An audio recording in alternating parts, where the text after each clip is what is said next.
Privately funded space companies are taking over. What is private spaceflight?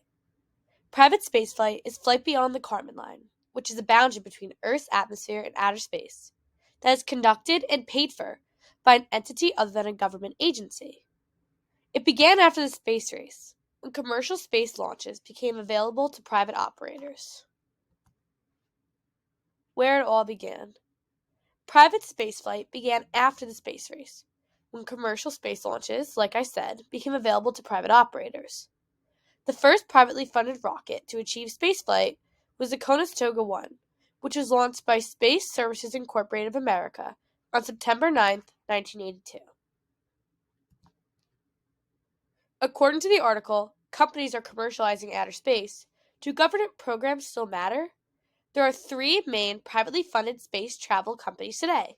They include Virgin Galactic, Blue Origin, and SpaceX.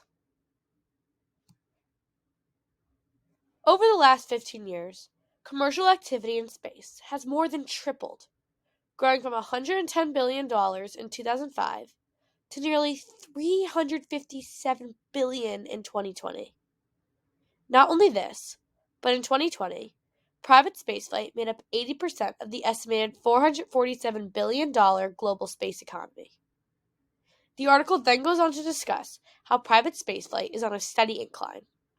In fact, Morgan Stanley projects that the sector will reach more than $1 trillion by 2040.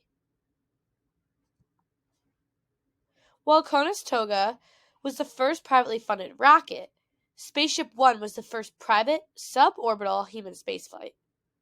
This launch took place in 2004. 8 years later, SpaceX would become the first company to transport cargo to and from an international space station. Commercial space ventures gained even more traction in 2021 with SpaceX's two additional space station missions. Crew 2 and Crew 3 and Launch Inspiration 4 were the first all-civilian mission to orbit Earth. Virgin Galactic also had a big year in 2021, launching two suborbital human spaceflights from Spaceport America. Blue Origin conducted two spaceflights as well, with each just happening close to the Kármán line. The article concludes with a discussion on the three primary companies' plans for the future. Virgin Galactic and Blue Origin both announced more spaceflights, while SpaceX